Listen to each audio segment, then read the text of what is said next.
Kapag ito ang inyong ginawa nyo sa fried chicken, mas lalong mapapasarap ang inyong kain. For today's video, magluluto tayo ng isa sa mga paborito nyong ulam, but ipapa-level up natin. So maghiwa muna tayo dito ng mga sangkap. Meron tayong chayote, carrots, bell pepper, onion at saka garlic. Ayan, nahiwa na natin ito. Hugasan na natin ang ating non-stick pan. Marinate muna natin ang ating 6 na pirasong chicken. So po ang ating ginamit mga mommies, but any cut is pwedeng gamitin or lutuin. Naglagay lang tayo dito ng 1 piece of large egg, flour, oyster sauce, pamintang durog. Of course, nag-add din tayo dito ng rock salt. Ihalo lang natin ito, i-fully mix para ma-fully combine at ma-fully coat ang ating chicken sa mga seasoning na nilagay natin. I-marinate natin ito for about 30 minutes. After 30 minutes, ready na natin ang ating paglulutuan. Naglagay tayo ng konting oil at i-pan fry natin ito. Pan fry hanggang sa maging golden brown at maluto ito.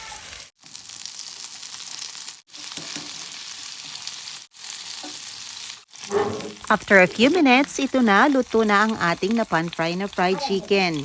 Ahanguin na natin ito at iset aside. Sa ating pinaglutuan, i-add natin ang chayote at saka carrots. Lutuin natin ito sa medium flame hanggang sa maluto ang ating mga gulay. Sa ating bowl, naglagay tayo ng 1 tablespoon of flour at nag-add din tayo ng mayonnaise, konting oyster sauce at soy sauce. Nag-add din tayo ng konting brown sugar at saka tubig. Of course, adjust the taste according to your preferences. Ihalo lang natin ito para ma-fully mix at ma-fully combine ang lahat ng mga ingredients. Ito na, after a few minutes, luto na ang ating mga gulay at bahagyan na ding nag-brown ito.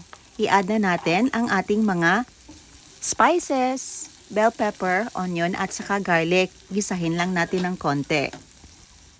Hanggang sa mag-soften ito at aromatic ang flavor. I-add na natin ang ating slurry mayo mixture. Haluin lang natin ito at lutuin hanggang sa maging malapot ito. Nag-add lang tayo dito ng rock salt. Adjust the taste mga mommies according sa inyong panlasa. Nagbudbud din tayo dito ng kaunting pamintang durog. Ayan, tinikman natin kung sakto na ba ang timpla nito. Pagkatapos i-add na natin ang ating fried chicken. Ayan, i-coat na natin ito sa sauce na ginawa natin. O diba, meron na tayong bagong nagawang recipe at pinalevel up pa natin ang ating fried chicken para hindi boring kainin. I-serve na natin ito sa aking pamilya. Talaga namang napakasarap, napakabango at napakalinamnam nito.